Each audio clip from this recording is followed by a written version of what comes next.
Hi, I'm Kelsey from RoughAndTumbleFarmhouse.com, and today we are going to talk about preparing for your second pregnancy.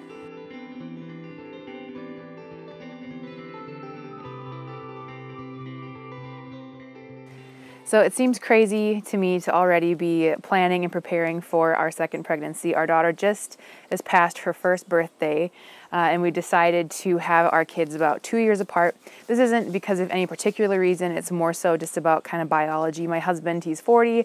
I'm in my early 30s, and we want to have a few children, and just mathematically that means that we got to kind of have them fairly closer together a little bit than I'd like. But so 2 years is kind of the plan, and that was the plan from the get-go, which before you have babies, you don't think about, or at least I didn't think about, that if your kids are going to be 2 years apart, that means that just after your first turns a year is only a few months until you need to be pregnant again, because you don't just have a baby after 2 years. It takes 9 months to cook one up, right? So already we're starting to think ahead, starting to prepare. I'm starting to do some things for me physically and mentally and emotionally, and then also doing some things too with our home and our family to kind of prepare for that hopeful second pregnancy that's going to be happening in just a few short months, which is just like... So I just thought I would talk with you about some of the things I'm doing to prepare for a second pregnancy, because maybe you are looking at starting that journey too for yourself, and just a couple of things that I'm working on and some things that might be a good idea for you to take a look at. So first, let's look at ourselves as women, what we need to do and start thinking about and taking care of prior to pregnancy. So pregnancy kind of takes place in trimesters, about 3 months. And so that's kind of how I'm thinking of it, is the 3 months leading up to when we're going to be hopefully getting pregnant, and kind of starting to consider that almost just like the pre-pregnancy and things that I want to start doing. So one of the first things you're going to want to do is get off your birth control if you're on any sort of contraceptive that's like in a pill format. So I've been on the mini pill since my daughter was born, and my midwife advises going off it 2 to 3 months ahead of time, which that was kind of a really sobering thing in my mind. I was thinking, oh, I'll have a couple more packs I'll go through. And then she said, no, about 2 to 3 months is kind of what I recommend. And so I was looking at my pack of pills and just saw there was maybe 6 pills left in the pack. And as each pill kind of disappears, it's that much more closer to when we're actually going to be getting pregnant. So it's just kind of a sobering, like, oh, as each pill goes, which I'm very excited about pregnancy number 2. But I'm sure a lot of you who are watching this, if your first is around the same age as mine, you probably still aren't sleeping through the night. You are still maybe just kind of now feeling like a whole person again, and kind of feeling like you have your groove back a little, and then just thinking about starting everything over with the new baby is a little bit intimidating. But sorry, I digress. So getting off birth control is a good idea. Make sure, though, that you have a backup method of birth control you're planning on using while you are not on your pill, because as soon as you are off your birth control pill, you can get pregnant. And that is something my midwife did caution against too. She said, oh yeah, I'll tell people get off 2 to 3 months ahead of time, and this is so your cycle can get regular again. And she said, sometimes I'll tell people that they don't use the backup birth control and they're pregnant right away, which is wonderful. But also, if that's kind of not what you're planning on, it can throw you off a little bit. So make sure that you are using another form of contraceptive until you are ready to get pregnant. Though I did hear somewhere, and I don't remember where, so I can't give you like an academic source. It might just kind of be an old wives' tale sort of a thing. But I have heard that the first month that you are off of birth control, there is a higher chance of conceiving twins. So I don't know if that's scientifically backed or not, but if you want or really don't want twins, make sure you keep that in mind. So after birth control, another thing that you want to start doing is taking your prenatal vitamins. Since I am currently breastfeeding, I'm still taking a prenatal vitamin just for a little bit of extra support for her and for me. So that means if we are having a few kids, that I'm pretty much going to be on prenatal vitamins for the foreseeable future, which is a little bit crazy. But you might be in the same boat. And I'm right now just taking kind of a generic prenatal that a doctor friend of ours recommended, that he recommends to all of our patients. He's an OBGYN. But I am going to be switching over to a more natural prenatal. So the main thing, though, with kind of a more natural prenatal is you want ones that are food-based, because there is a greater absorption that you're able to do, and it comes from a food-based source. So you're able to actually get more of those vitamins into you and then into your growing baby. Next thing on the list is I am still working on getting back to my pre-pregnancy weight. I'm about 7 pounds from where I want to be in terms of my pre-pregnancy weight, and then I'm about 10, 15 pounds to my prior to getting married and moving in with my husband weight. I guess love makes you a little bit pudgy sometimes. But ultimately, as long as I can at least get back to my pre-pregnancy weight, which I'm definitely on track to do, that's really important for a couple of reasons. Being at a healthy weight before you get pregnant can reduce the risk of gestational diabetes. It can make labor and delivery easier. It can just be easier on you as a mother. It can reduce the chance of miscarriage too with your child. So it's really good to be at as healthy of a weight as you can be for you before you do get pregnant. Plus, on the other end of things, then it makes it a little bit easier to drop the weight after you've had your baby as well. Kind of going along with the weight loss is exercise. You want to make sure that you start a good exercise routine prior to getting pregnant. With my first baby, we knew that it takes anywhere between, 3 months up to a year before you get pregnant. So I thought, well, at the very least, I've got 3 months. I was planning on shedding that kind of freshman 15 of the first year of marriage, and I wanted to get back into running again. I used to be a very consistent runner.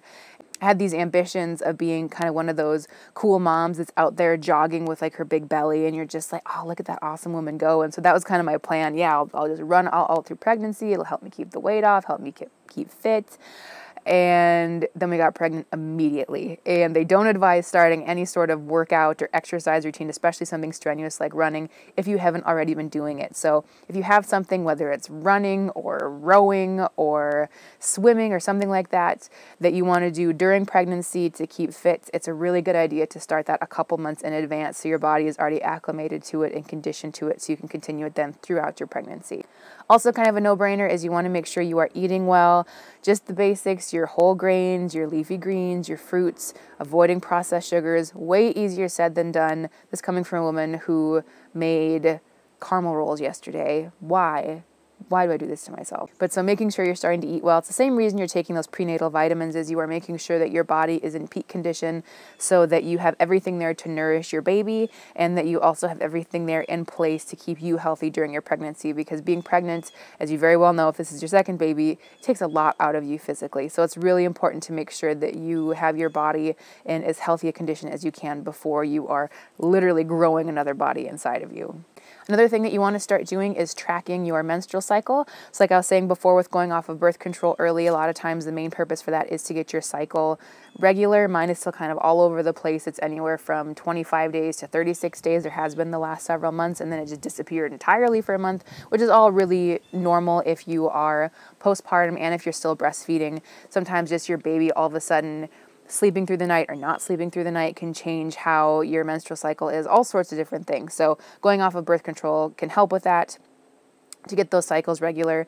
And so just kind of the really general way to look at a cycle is it starts at the first day of your period, is the first day of your cycle. And let's say you have like a 28-day cycle. First day would be, let's say you have your period on the first of the month, then right around the 14th of the month is when you're going to be the most fertile. And then at the 28th day, at the end of the month, is when you're going to get your period again. So it's usually kind of right in the middle of however long your cycle is that you're going to be the most fertile. So there are some apps for this that you can use to track. With my first pregnancy, I didn't. I just kind of knew roughly that 14-day model and kind of followed that. But for this pregnancy, just because things are kind of, a little goofy still with my cycle, I am tracking, and I'm using the Ovia app, which is totally free. I think they do have some paid add-ons you can get, but just the basic tracking is there. And then if you do want to get a little bit more into it, you can do some basal temperature tracking and that sort of a thing. But if you didn't have any problems getting pregnant with your first pregnancy and you don't have any reasons to be concerned, just kind of paying attention to where you are in your cycle should be enough.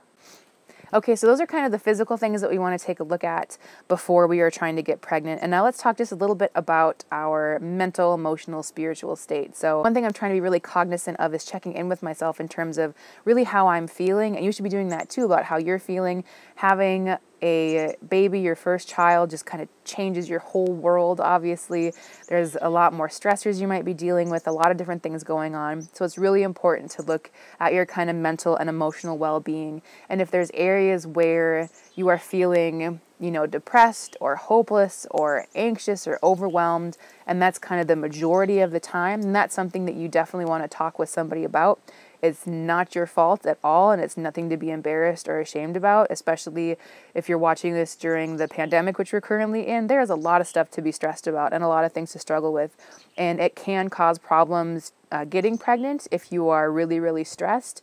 And there also is a lot of research now that shows that how a mother's mental and emotional state can actually affect the growing baby and change their DNA and affect them through their whole lives, which is if there isn't enough to think about during pregnancy, thinking, oh my gosh, I was really annoyed with my husband today and super stressed out. I've destroyed this child's life forever. They're going to have anxiety and depression and issues and things like that, which isn't the case. But if it's going to be kind of a long-term thing during pregnancy, because of course we have our ups and downs during pregnancy, right? But if it's going to be a long-term thing where your mental and emotional health is just not there, it really can affect your growing baby, and it really obviously is affecting you, which is really important. So seek some help with that. Talk with friends or family or a counselor or a therapist or a spiritual leader or someone, and just say, hey, I need a little bit of help. And there's absolutely nothing wrong with that. So feel empowered that if you need that little bit of extra assistance right now, please reach out for it, because it'll make a big difference for you down the road. Starting to find some good supports is also really important. For my daughter, I didn't really ever find kind of a group of other moms to hang out with and talk with. I think largely because when Jane was just a few months old is when the pandemic hit, so everything was just kind of on lockdown. So we were just starting to go to the library and starting to get out and about a little bit, and to kind of reach out to some other, moms and parents that were our age with kids our age. And then with the pandemic, it just didn't happen. So for me, my biggest kind of supports in that way have actually been a friend who lives in England. So she's thousands of miles away, but thanks to technology, we keep in touch. And also I found a lot of great resources through Facebook from different pregnancy groups and postpartum groups. And even if it's not someone you can go for a walk with and get coffee with, there's still women on there who are having the same struggles as you or have the same questions as you, and it's really great to be able to reach out. So start looking around for some of those groups now, just so you kind of have the foundations. And it's just kind of nice too to scroll through there sometimes and read some things, or read people's birth story successes and things like that. It can be really encouraging and inspiring. Also, for your mental and emotional health, make sure you're getting rest. And I am the last person in the world who should be saying this, because I pretty much am always burning the candle at both ends, and especially when you have possibly a toddler or other children right now, and a home, and we have a farm and everything that you're trying to take care of. So try and get rest in whatever way you get some rest, whether that means getting some extra sleep, or if it means taking a yoga class, or getting a nice bath once a month, or a cup of tea, or doing something that's going to make you feel rested and rejuvenated. Because I don't know about how your first pregnancy was, but mine, I was so tired, especially in the beginning, and knowing that I'm going to have a toddler to be chasing after, along with everything else, I know it's going to be that much harder this next time around. So just trying to get some rest on this end of things, if at all possible. Another thing I encourage you to do is get outside. That's why I'm recording this video outside today. It is so gorgeous. It's early October. It's, I think, in the high 60s, and it's just so beautiful. So get outside and enjoy, because it really can help. Talking about mental and emotional health, being outside is proven that being in nature can reduce anxiety and depression. So just get outside and go for a walk, take your other kids out and enjoy the nice weather. Even if it's just walking out to the mailbox, or planting some fall flowers, or putting in some plants to have in the house this winter, anything, just get outside. It can do so much good for your heart and so much good for your mind and your soul. So get on out there. Also, make sure that you are enjoying your first child and kind of honoring the fact that you are going to be welcoming in the next year or so a new baby into your life and a new little soul into your family, and that things are going to change a lot. But I really like that I read it in a couple of places where they say that, love doesn't divide, it just multiplies. So don't be too hung up and worried about the fact that, oh my gosh, I can't believe there's going to be another baby. My other child's like perfect and I love her. How could I possibly have more space for another little thing that I love this much and want to take care of and be there for?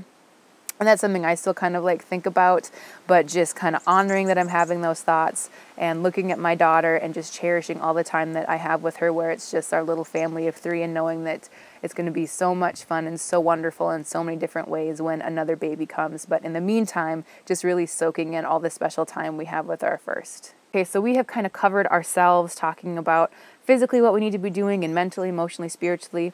Then, of course, there is the world around us that we also need to be kind of taking into consideration before we get pregnant for a second time. One of the big things that you want to look at is childcare. I don't know what it's like where you live, but in our county, I think it's a shortage of around 300 childcare spots. So make sure you're reaching out, if you currently are using daycare, to your current provider, kind of letting them know, hey, we're hoping to be welcoming a baby around this time. reserving a spot, or if you know that it won't be an option at your current childcare, looking into other childcare. It's really important that you start looking at that now, which I know sounds insane, but that's so important. And you probably already know this if you have kids in daycare right now or in childcare. Also, it might be a good time to look at your family's finances. So making sure that if you have any kind of big debts that you can take care of, sort of Dave Ramsey style, knock some things out and get them taken care of, now is a really good time to do that. Also, it might be a time to consider kind of tying in with childcare. Be a good time to look at one parent transitioning down to working only part-time or working out of the home or just being a stay-at-home parent. We did that with my daughter. I ended up staying home. That hadn't been the plan. I am working 1 day a week from home, but our plan had been around baby number 2 that I would probably start staying home with our kids, just because financially when we looked at it, the cost of childcare for 2 kids, plus figuring in the cost of my commute every single week, we really would have only been increasing our income by like $200 a month with me going to work, which we figured there's got to be other ways we can just make up that $200. It just isn't worth it. So that might be something you want to consider as your family grows. Also, making sure that if there are projects around the house that you want to get taken care of, ripping out that carpet and putting in that new flooring, or getting some painting done, or if there's some things around the yard you want to do, or your roof needs fixing, who knows what sort of thing it might be, but getting those projects taken care of now before there is another baby you have to manage and take care of, and before you are completely exhausted being pregnant, now is a really good time to get those done. Also want to be checking in with where you want to be having your baby. So maybe you had a hospital birth and you want to try a birth center this time, or maybe you're going to be using the same hospital. You don't really need to worry about it too much. Or maybe you want to try home birth. Now is a really great time to research those options, interview midwives, go visit those birth centers. Now is a good time to do that in advance, especially with, again, if you're watching this during the pandemic, things are kind of crazy, schedules are a little bit different. So getting those things taken care of now, so that's one less thing you need to think about and worry about once you're actually pregnant. Also, you might want to check in with your insurance provider if anything's changed there, to make sure there are no surprises once that baby comes out and no shocking bills that are going to wind up at your doorstep. And finally, if you do want to have a preconception visit, some clinics will do that, some providers will do that. I just use my daughter's 1-year appointment kind of as a mini preconception visit. I just ask my midwife a couple of questions if there's anything I need to be thinking about or doing differently, and when to go off birth control and all those sorts of things. But if you have any concerns, if you had a hard time getting pregnant the first time, or there's anything going on with you want to get checked out, a preconception visit is a really good idea, just to make sure everything is how it should be before you start trying to get pregnant. Another thing that you might want to do is check in with your spouse before this next pregnancy. I know a lot of things have changed in your life since your first baby, like things have changed in ours. And it's a good idea just to kind of see how you guys are doing and where you are at. Make sure that you are as stable and strong as ever in your relationships, whether that means having some really good conversations, talking through some issues you maybe had. If you want to reach out to a therapist maybe even, which there's a big stigma around therapy, I think, even still. But therapy isn't just for couples who are on the brink of divorce. Therapy is something that proactive couples might use just to have another person in the mix to try and help them work through communication issues or things like that. So there's nothing wrong with seeking out some therapy as well prior to bringing a new baby into the mix, because, as I've said a bunch of times in this video, once you have that second baby, your time is going to be even more strapped, your patience is going to be even more thin.